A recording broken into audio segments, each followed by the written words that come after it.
আমি যখন সভা মঞ্চে আসছিলাম, আমাদের প্রিয় মহাসচিব জনাব মির্জা ফখরুল আলমগীরের সাথে এই মঞ্চে চারিদিকে আমি একটা আওয়াজ পাইতেছিলাম, কে একটা নাম ধরে খুব আওয়াজ পাইতেছিলাম, যেটা সকালে, বিকালে, রাত্রে, সন্ধ্যায় সবসময় কি করে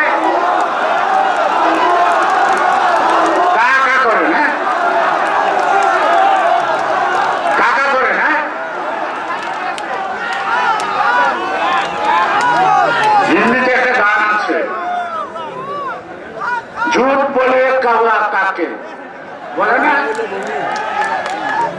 কালি কাওয়া সে ডরিও বলবে, একটা গান আছে না, আছে, ঝুট বলে কাওয়া কাকে, কালো কাওয়া সে ডরিও, হাম মরকে চলে যাऊंगी তো তাকে দেখো। মানে কি, হাসিনা বলতেছে আর কি, এই কালো কাওয়ার থেকে সাবধান থেকো, আমি এখন মরতে যাইতেছি। এই গানের মানেটা ওই রকম। সুতরাং আজকে ওবায়দুল কাদের উনি বলেন খেলবেন, আমি তো জানি গভীর রাতে দরজা বন্ধ করে ঘরের মধ্যে যে খেলা, এই খেলা সে অন্য কোনো খেলা উনি জানেন না, তাই না? যখন পাপিয়ারা ধরা পড়ে, পরিমণিরা ধরা পড়ে, তখন মুখ ধরফর করে আওয়ামী লীগের এইসব মন্ত্রীদের, ঠিক কিনা? পত্রপত্রিকা এরকম রাখে কিনা? যারা ধরে তারা বিব্রত বোধ করে কেন? আশা করি ওবায়দুল কাদের সাহেব এটার জবাব দিবেন, ঠিক না? ওবায়দুল কাদের সাহেব খেলতে চান, খেলা আগে শিখেন। আনারি প্লেয়ারের সাথে বিএনপি খেলেন না, তিনি ভোট রাখতে চুরি করেন, কাকে দিয়ে? পুলিশ দিয়ে। ওই খেলায় বিএনপি খেলেন না। বিএনপি খেলার জন্য প্রস্তুত, নেমে আসেন, ক্ষমতা থেকে নেমে আসেন। আর ওই যে কম্বল কাটা মুজিব কোট আর দ্বিগুণা নৌকায় কোট, ওই কোট পরে খেলা আসেন, রাষ্ট্র প্রশাসন থেকে দূরে থাকেন, খোলা মাঠে খেলেন, নিরপেক্ষ সরকারের অধীনে নির্বাচন সেই খেলায় খেলেন। আমাদের এ ডিভিশনের প্লেয়ার লাগবো না, আমাদের বি ডিভিশনের প্লেয়ার লাগবো না আপনাদের সাথে খেলতে। আমাকে কি তৃতীয় শ্রেণীর খেলোয়াড় দিয়ে আমরা ওবায়দুল কাদের, শেখ হাসিনাদের সাথে খেলতে চাই।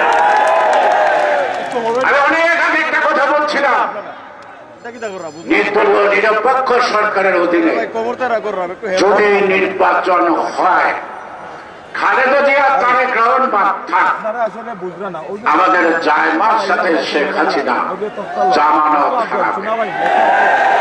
কথাটা সত্য।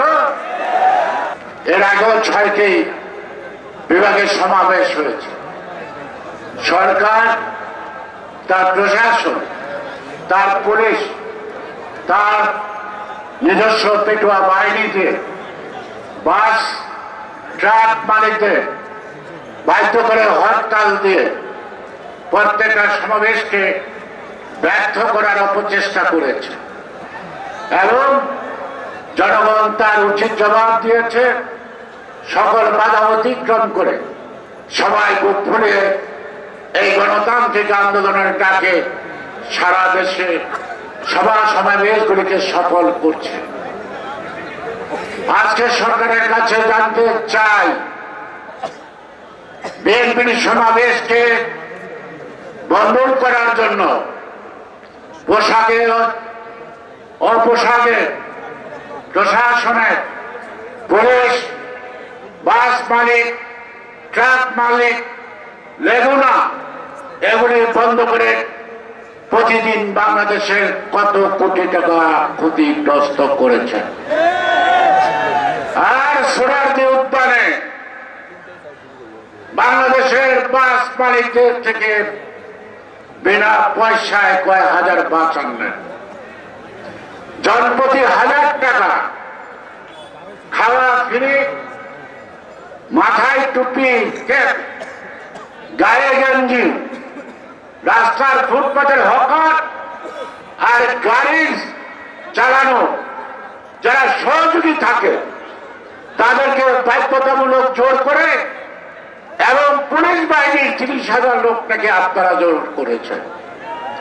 তাতে আপনারা কত টাকা খরচ করেছেন এর হিসাব জনগণকে দিতে হবে।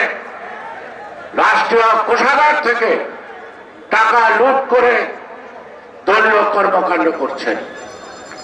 আমাদের সভা সমাবেশ করতে যত টাকা খরচ হয় তার চেয়ে 4 গুণ টাকা সরকার এটা পণ্ড করার জন্য খরচ করে। তারপরে সভা হয়, সমাবেশ হয় না, থামায় রাখতে পারে নাই।